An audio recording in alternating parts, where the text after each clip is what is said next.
Hey, boss.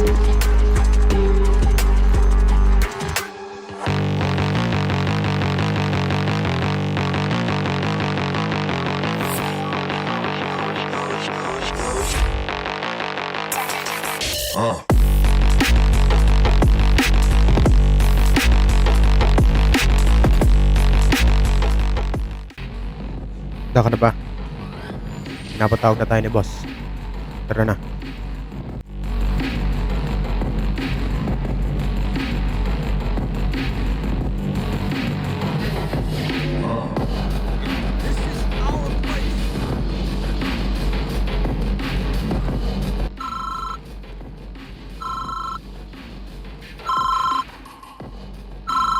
May balita ako sa'yo, Ben. Inabo na mga karibal natin sa negosyo yung mga supply natin ng mga alak at mga gamit natin para sa negosyo. Pabihin mo yung mga ninakaw nila sa atin at tapusin yung mga hayop na yun. Paswerte tayo at matalino ang mga tawan natin.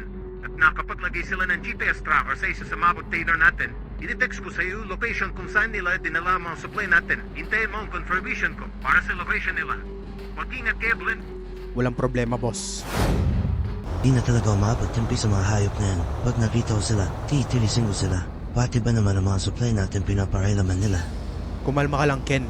Hintayin natin yung tawag ni boss. Chuck, pag nakita natin yung mga yon, babawiin natin lahat ng mga supply natin. At wala tayong ititirang buhay sa kanila. Lang Yaglan, yan yung gusto ko sa'yo.